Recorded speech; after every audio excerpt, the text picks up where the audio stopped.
Ottapalam Churangad petrol bomb ആക്രമണത്തിൽ ഗുരുതരമായി പരിക്കേറ്റ് ചികിത്സയിലായിരുന്ന യുവാവ് മരിച്ചു. കോഴിക്കോട് കൊയിലാണ്ടി സ്വദേശി വിഷ്ണുവാണ് മരിച്ചത്.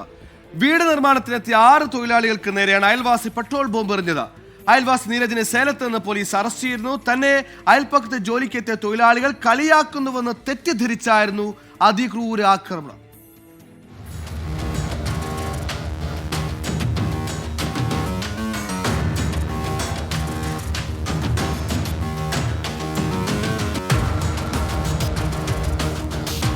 ചുനങ്ങാട് വാണി വിലാസിനിയിൽ വീട് പണിക്ക് വന്ന തൊഴിലാളികൾ തന്നെ കളിയാക്കുന്നു എന്ന തെറ്റിദ്ധാരണ.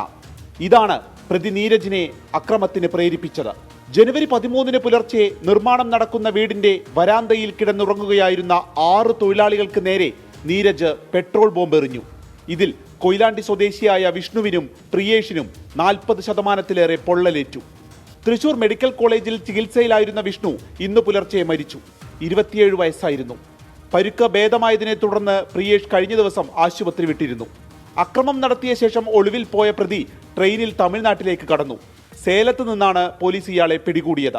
സ്വന്തം ബൈക്കിൽ നിന്നും പെട്രോൾ കുപ്പിയിലാക്കി തിരിയിട്ട് കത്തിച്ച ശേഷം തൊഴിലാളികൾക്ക് നേരെ എറിയുകയായിരുന്നു. പ്രതിയുടെ പിന്നാലെ ഓടിച്ചെന്ന് തൊഴിലാളികൾ പിടികൂടാൻ ശ്രമിച്ചപ്പോൾ കയ്യിലുണ്ടായിരുന്ന കത്തി ഉപയോഗിച്ച് ഇയാൾ കുത്താനും ശ്രമിച്ചു.